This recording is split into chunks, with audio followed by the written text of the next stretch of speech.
సింధియా గారు కాంగ్రెస్ పార్టీలో ఉంటే వాళ్ళ అమ్మగారు మధ్యప్రదేశ్ నుంచి బీజేపీలో ఉన్నారు, వాళ్ళ చెల్లెల్లో అక్కయ్యో రాజస్థాన్ నుంచి బీజేపీలో ఉన్నారు.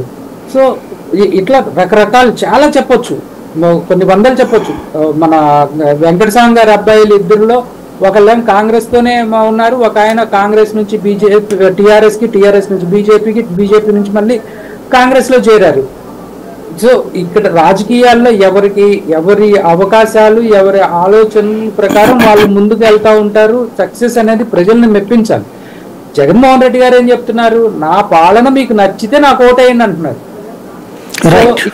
ఇక్కడ ఇంకొక క్లారిఫికేషన్ అండి, బీజేపీ జనసేన తెలుగుదేశం కలిసి ఎన్నికలకు వెళ్ళాలని మేము కూడా కోరుకుంటున్నాం అండి. ఎందుకోసమంటే ఇదే బ్యాండ్ మేళం ట్రూపు 2014 ఎన్నికల ముందు వచ్చి ఊరూరు తిరిగి ప్రత్యేక హోదా ఇస్తాం, ఎయిర్పోర్ట్ కడతాం, మీకు రైతు రుణమాఫీలు చేస్తాం, అదిగో చంద్రబాబు నాయుడు దానికి నాది హామీ, కాపుల్ని బీసీల్లో చేరుస్తాము, రజకుల్ని ఎస్సీల్లో చేరుస్తాము, బోయల్ని ఎస్టీలో చేరుస్తామని ఇదే బ్యాండ్ మేళం ట్రూపు బ్యాండ్ కొట్టుకుంటా ప్రతి ఊరు తిరిగారు.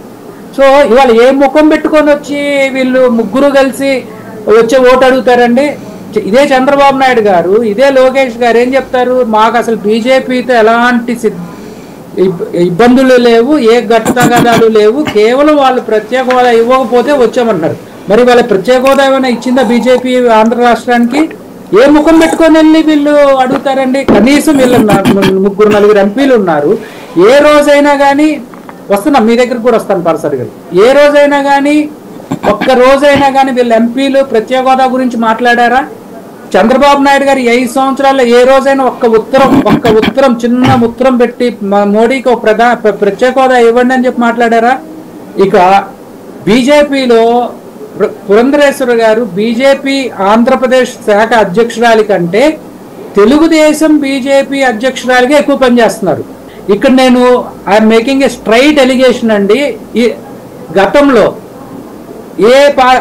బీజేపీకి ఏ అధ్యక్షులు ఉన్నా కానీ బీజేపీ అధ్యక్షుల వారు, ఆ తర్వాత ఉన్నటువంటి ఒక ఇంటలెక్చువల్, ఆ తర్వాత సంఘం నుంచి ఉంచే ప్రముఖులు ముగ్గురు కలిసి అధికార ప్రతినిధులతో పార్టీ ఏ డైరెక్షన్లో వెళ్తుంది, పార్టీ ఫిలాసఫీ ఏంటి, పార్టీలో వచ్చిన చేంజెస్ ఏంటి అని ప్రతి శనివారం బ్రీఫ్ చేస్తారండి.